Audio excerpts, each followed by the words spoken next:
रात के सन्नाटे में जहां केवल चांद की हल्की किरणें थीं, मुझे एक विशेष राह का संकेत मिला। दीपक की नाजुक रोशनी के साथ शहर की सूनी गलियों में एक अनसुनी कहानी चल रही थी। कोतवाल की पहरेदारी से निकलने के बाद मेरी पहचान साइकिल की घंटी की बार बार की ध्वनि से हुई।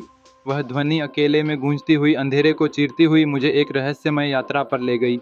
जब मैंने और वैदेही ने उस ध्वनि पर ध्यान दिया तो हमें एहसास हुआ कि यह एक साधारण घंटी नहीं, बल्कि एक साउंड कोड है। हर घंटे की आवाज़ एक अक्षर बनाती थी, जबकि हर रुकावट एक विराम चिन्ह दर्शाती थी। यह एक अदृश्य भाषा थी जो अंधेरे में भी अपनी चमक बिखेर रही थी। हमने एक दूसरे की ओर देखा, हमारी आंखों में अनकही उत्सुकता थी जो हमें उस कोड के रहस्य को जानने के लिए प्रेरित कर रही थी। यह पवन पथ था, एक ऐसा मार्ग जो हवा के रुख के अनुसार बदलता था। जब हवा पूर्व से पश्चिम में बहती तो वह रास्ता खुल जाता। जैसे ही हमने उस पथ पर पहला कदम रखा, हमें महसूस हुआ कि हर कदम को सोचा समझा उठाना जरूरी था। सीधे चलते रहने की चुनौती थी, क्योंकि एक गलत दिशा में जाने से पूरा कोड सही से नहीं पढ़ा जा सकता था। हम पवन पथ पर चल रहे थे, जैसे समय हमारे साथ चलता रहा। हर संकेत, हर ध्वनि, हर सांस में एक नया अर्थ छिपा था।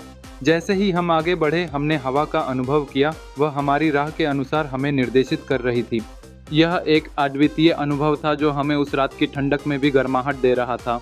आखिरकार उस रात हमने पवन पथ के पहले भाग को पार कर लिया, लेकिन हमें यह जानने की कशमकश थी कि अगले संकेत का इंतजार किस दिशा में कर रहे थे। रहस्यमयी संकेतों की यह यात्रा अब केवल शुरुआत थी और हम आगे बढ़ने के लिए तैयार थे। अगले कदम के लिए हमारी आंखें और कान तैयार थे, क्योंकि यह पता नहीं था कि किस मोड़ पर हमें नया संकेत देखना और सुनना पड़ेगा।